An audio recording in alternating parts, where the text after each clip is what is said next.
I've got a tragic 30년간 수천 명의 마지막 길을 함께한 장례 명장이십니다. 우리 유재철 장례 지도사님을 모셔봤습니다. 아유, 안녕하세요. 반갑습니다. 안녕하십니까. 반갑습니다. 직접 좀 인사를 좀 해주시죠. 네, 장례 지도사로 일하고 있는 유재철입니다. 반갑습니다. 요즘 유해진 씨가 파묘에서 연기한 네. 이제 그 장례 지도사 그 이제 역할을 우리 그 이제 유해진 형님이 좀 맡으셨잖아요. 네. 뭐 바로 날 잡을게요. 네? 향나무관이 있네. 이거 예전에 왕가에서만 쓰던 건데. 혹시 저 파묘는 보셨습니까? 네, 첫날 봤죠.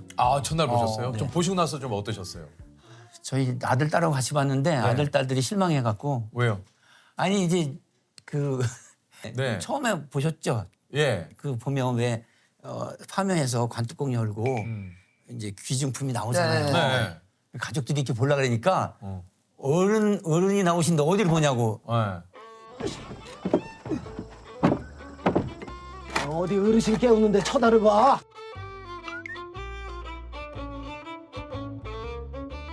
그러잖아요. 그리고 이걸 여기다 넣잖아요. 네. 원래 안 그러시니까. 그쵸. 그러니까 원래 안 맞아요. 근데 그걸 그러니 우리 아들, 딸이 아니 우리 아버지가 너무 오버하고요. 예를 들면 그러니까 이제 그런 장면이 영화 속에 네. 나오니까 네. 좀 이제 우리 장대 수사님께서 좀 보기 민망했다. 이게 그 장재현 감독님이 나오셔가지고 얘기를 좀 해주셨는데 그 이장 현장을 우리 그 감독님께서 여러 번 쫓아다니셨다 얘기를 좀 하셨어요. 이제 시나리오를 만날 때 사람들을 만나요. 유명하다는 무속인들, 그다음에 풍수지리사 분들, 그다음 장의사 선생님들을 만나면서 한 2년 가까이 부대 끼면서 같이 이장도 하고, 2년을요? 예, 수업도 듣고. 4년 전인가 전화가 오셨더라고요. 4년 전이요? 네, 그래서 저보고 생각한 게 있어서 이장하는 것을 쫓아다녀야 되겠대요. 그래서 대뜸 제가 먼저 물어본 게 이장하려면 삽질을 할 줄 알아야 되거든요. 그렇죠, 그렇죠. 삽질할 줄 아시냐 했더니 군대에서 많이 해봤대요. 네. 실제로 가보니까 잘 못하시더라고. 또 여기 그 이제 실전 삽질하고 여기 좀 그쵸. 차이가 좀 있었군요. 예, 많이 할 때는 저희가 포크레인을 쓰는데 뭐 한두 개 할 때는 사람들이 가서 그냥 하거든요. 근데 마무리하고 이럴 때도 이제 사람이 직접 손을 하니까 직접 해보신 거예요, 이렇게. 아니 그러니까 이제 파묘의 전개에 아주 극적인 사건이 있죠. 한 묘자리에 관이 2개가 묻어져 있는 첩장. 야. 네.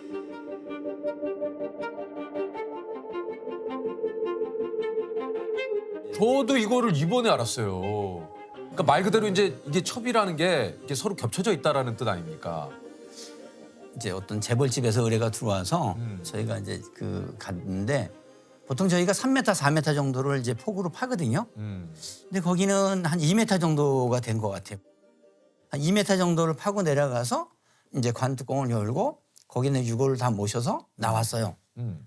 작업이 다 끝나고 올라오려 그러는데 한쪽이 흙이 무너지더라고요. 한쪽 흙이요. 네, 그러면서 그쪽에 관이 살짝 보이더라고요. 그래서 그 보면 이제 그런 걸 첩장이라 그러거든요. 그러니까 먼저 쓴 이제 명당자리나 이런 데 기운을 받으려고 옆에서 또 이렇게 쓰는 거죠. 이야. 그러니까 이게 몰래 와가지고 이제 그 어떤 그렇죠. 관을 도둑으로 쓴 거죠, 이렇게. 예. 이제 좋은 자리들, 이게 명문가들이나 아니면 세도가 이런 데들은 얼마나 좋은 그 풍수들이 오셔서 봐주겠어요. 그러니까요. 예, 좋은 데 있으니까 거기에 이제 살짝 끼어드는 거죠. 아니 정말 이게 좀 뭐 이런 일이 있을까 하는데 실제 그런 일이 있네요. 아니 올해로 장례 그 지도사 일을 하신 지는 얼마나 되셨습니까? 이제 1994년도 제가 36 시작했으니까 올 10월 달이면 30년. 30년. 야. 네. 산소를 정리한 거 이런 것들 따지면 그것도 한 4천 개 정도 되는 것 같은데요. 네. 우리 장례 지도사님께서 역대 대통령들의 그 장례도 좀 치르셨다고요. 네. 아니 이게 어떻게 좀 전 대통령 분들의 그 장례를 맡게 되신 겁니까? 잠자고 있는데 이제 한 사람이 깨우더라고요. 1시쯤에 새벽 1시에 뉴스에 자막이 떴다는 거예요. 최계 대통령 서거. 예. 근데 제가 바로 일어나더니 그냥 세수만 딱 하더니 가방 들고 나가더래요. 갑자기 그 새벽에? 그래서 서울대병원에 그냥 간 거죠. 연락을 받으신 게 아니고? 아니 그냥 갔어요. 그냥 가서 왜 가셨어요? 제가 그때는 이제 한 13년 차 정도 되거든요. 근데 그때쯤이면 대한민국에 좀 큰 스님들 연결식이라든가 장례 이런 걸 제가 거의 다 했어요. 그래서 일반인들 장례는 뭐 몇십 명, 몇백 명이시겠지만 뭐 기본적으로 몇천 명, 몇만 명이 오시거든요. 막상 이제 대통령이 이제 서거하셨다니까 제가 뭔가 할 일이 있겠더라고요. 그러니까 왠지 모르지만 그런 일이 있을 수도 있겠다 해서 가신 거구나. 그냥 가서 제가 이제 비서들한테 얘기를 하니까 비서님들이 자기들 이제 정신이 없는데 대통령 장례는 이제 27년 만에 이제 돌아가셨는데 그때 장인사도 없어지시고 그 담당자들이 다 이제 바뀐 거죠. 처음이잖아요. 27년 만이니까. 아, 그렇구나. 그러니까 누군가가 해야 되는데 제가 할 수 있다고 그랬더니 그랬더니 뭐 당연히 뭐 그러니까 27년여간 우리 대통령께서 돌아가신 적이 없기 때문에 네. 이런 어떻게 보면 좀 국가적인 또 이 장례식이잖아요. 그러니까 이런 큰 장례식을 뭔가 진행할 그래서 이제 장례 지도사님께서 하시게 된 거군요. 아니 처음 그 장례 지도사를 어떻게 시작을 하신 겁니까? 젊었을 때 뭐 너무 어렸을 때 아무 세상 모르고 사업이란 거 시작했다가 잘 안 됐어요. 그래서 이것저것 하다가 마음 추스리려고 한 게 이제 절에 가서 공부를 하고 친구 따라서 이제 그 장의사를 해갖고 그 친구가 꽤 이제 돈을 많이 벌었어요. 그 당시에요? 네, 그 친구는 이제 저보다 한 3년 먼저 시작했는데 이거는 자본 없이 시작할 수 있고 네 실력만 있으면 언제든지 할 수 있대. 그러면 열심히 하다 보면 영가가 도와줘서 이제 이루어진다 그러더라고요. 이제 거부감 없이 그냥 바로 시작할 수 있을 것 같아요. 네. 이게 27살 때 아파트 방화문 설치 사업을 했다 망했고 네. 당시 절에서 만난 친구가 장의사로 큰 돈을 벌었다길래 시작을 했다. 네. 간단하게 얘기하니까 요건데 근데 그게 이제 하고도 이제 식구들한테 얘기도 못 하고 처음에는 이게 주변에 좀 알리지 않으셨다고요. 안 못했죠. 딸이 있거든요, 제가 첫째 네. 딸인데 그때 4살짜리였어요. 네. 딸 시집 어떻게 보낼 거냐고 하는 거예요. 그 당시에. 그치 장의사 한다고 그러면 제가 한 3달, 4달 동안 배웠는데 그러고 나서 이제 마누라한테 이제 얘기를 했고 아버님이나 형제들한테는 한 10년 동안을 제가 뭐하니? 넌 요새 뭐하고 먹고 사냐? 그래서 야, 명절에 가서 이제 그치. 친척분들 물어보니까 만나시면 제가 물어보죠. 뭐 행사 기획한다고. 근데 맞더라고 이게. 이것도 행사 기획 아니에요? 그렇죠. 마지막 소풍에 대한 행사 기획. 마지막 소풍에 대한 행사 기획. 이벤트업이죠. 네, 이벤트업. 그렇죠. 기획실장이라고 해서 직들. 지금도 30년 전, 25년 전에 만난 스님들은 저보고 유실장 이래요. 그렇게 얘기합니다. 이게 또 지금하고 사실 그때하고는 좀 문화가 그렇죠. 직업을 바라보는 그 시선 자체가 아니 장례 지도사로 치렀던 첫 장례 혹시 좀 기억이 좀 나십니까? 그게 제가 전라도 광주에 가서 이제 일을 배울 때인데요. 어떤 아저씨가 뭐 초등학교, 중학교 이런 애들이 있더라고요. 이왕이면 제가 처음부터 끝까지 다 이제 아저씨 때문에 알게 됐으니 이왕이면 좋은 데 가시라고. 그렇게. 기도를. 네, 그렇게 하고 이제 일은 마쳤죠. 이렇게 돌아와서 이제 그 광주의 숙소에서 눈을 붙이는데 이렇게 누가 쳐다보고 계시더라고요. 그래서 눈을 뜨면 없어져요. 뭐 다시 이제 눈을 감고 있으면 또 누가 쳐다보시는 것 같아요. 그 시선이 느껴지시는 거군요. 네, 그 기운이 느껴진다니까요. 그래서 며칠을 이제 끙끙 앓다가 그래서 그 아저씨에 대해서 저희 지도법사 스님이 계시거든요. 그 스님께 여쭤보니까 이놈아 네가 무슨 마음을 먹고 했냐는 거야. 그래서 아니 아저씨 좋은 데 가시라고 했다 그랬더니 이놈아 그거는 염라대왕이나 누가 하는 거지 성직자들이 하는 거지 너는 네 할 일만 하면 되는 거 아니냐. 염장이가 뭐 하는 거냐. 아니 뭐 염해서 뭐 잘 모셔서 매장하고 가족들 좀 위로하고 이런 일이다 그랬더니 그 일만 하려는 거야. 그 사람이 좋은 일을 했으면 좋은 데 갈 것이고 나쁜 일 했으면 지옥 갈 것인데 네가 집착을 하니까 그 영가가 떠나지 않고 네 연태 머물러 있는다는 거죠. 그래서 그 얘기 듣고 내가 이제 깨달으니까 그 다음날 그날 자는데 안 떠오르시더라고요. 그러니까 한마디로 그분이 이제 돌아가신 분의 영혼이 좀 보인다라는 거군요. 예. 그러니까 이제 영가의 기운이라든가 돌아가신 분의 어떤 그런 것들 이런 기운이 있는 거, 기가 있는 거거든요. 네. 그런 걸 느끼신다는데, 그러니까 뚱뚱하신데도 굉장히 가뿐가뿐하게 염할 수 있는 분이 있고, 깡 마르셨는데도 되게 힘든 게 있어요. 나중에 여쭤보면 돌아가실 때 굉장히 힘들게 돌아가셨대요. 그러니까 죽음을 받아들이는 게 있고 죽음을 못 받아들이시는 분들이 있거든요. 끝까지. 근데 그런 분들인 것 같아요. 아, 참. 아니 그 저 많은 분들의 마지막을 좀 함께 하셨잖아요. 네. 그 어떻습니까? 기억에 남는 좀 장례가 있습니까? 제 생각나는 거는 법정 스님인데 그건 참 본받을 것 같아요. 왜 그러냐면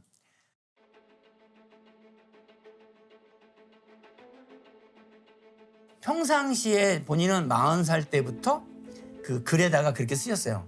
내가 죽으면 번잡스러운 장례 치르지 말고 내 입고 있는 옷 그거 입은 채로 그냥 번잡하지 않은 데서 그냥 답이해라 이렇게 얘기를 하셨었거든요.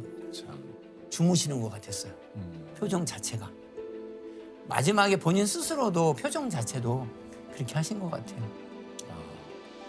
그냥 승복 입은 채로 그대로 답이해라 이렇게 써 있으셨거든요. 관도 준비하지 말래요. 그 밑에 큰 주차장에서 그 답이장까지 가려면 경사가 10도, 15도 정도 되는 대로 한 남자 걸음으로도 한 15분, 30분 걸릴 것 같아요.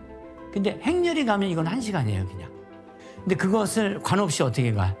그래서 제가 이제 생각한 게 보통 이제 오대산에 들어가셔서 계실 때 나무 그늘 밑에 뭐 이제 바위나 이런 데 거쳐갖고 어떤 평상이 있대요. 그래서 거기서 낮잠도 주무시고 책도 읽어보시고 그런 게 있다고 그러시더라고. 처음에 이제 제가 잠자는 것 같은 모습을 보고 깨끗한 옷으로 이제 승복 갈아입혀드리고 거기다가 모셨죠. 평소 즐겨 쓰던 대나무 침상에 누워 혼이불처럼 가사 한 장만 덮인 법구는 무소유의 극치였다.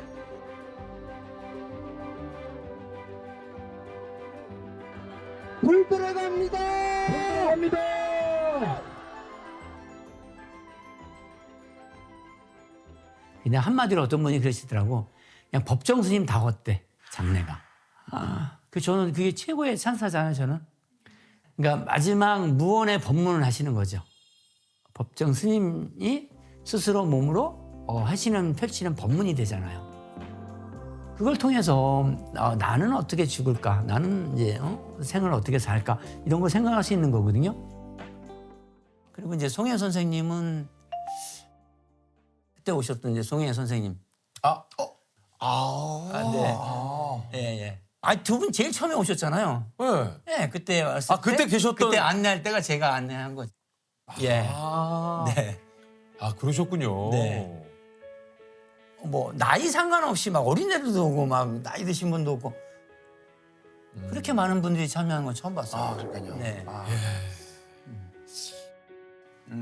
이게 이제 뭐 송혜 선생님이 돌아가신 지가 한 1년 벌써 그렇게 되시죠? 좀 됐죠. 네, 예. 네. 근데 큰 어르신이셨는데 이게 참 가끔 정말 좀 송혜 선생님이 이렇게 좀 뵙고 싶을 때가 있습니다. 네. 예. 이게 참.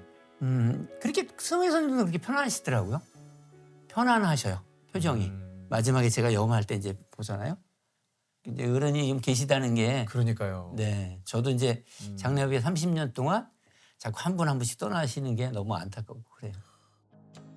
이 직업에 지금 하신 지가 한 30년 됐다고 하셨는데 이게 좀 그 시대가 바뀌면서 이제 달라진 장례 풍습이나 풍경이 좀 있습니까? 그 뭐 결혼식이나 뭐 돌잔치 같은 데 가면 되게 재밌잖아요. 그렇죠. 그렇게 독특하게 하시려고 하는 것들이 장례 쪽에도 들어오더라고요.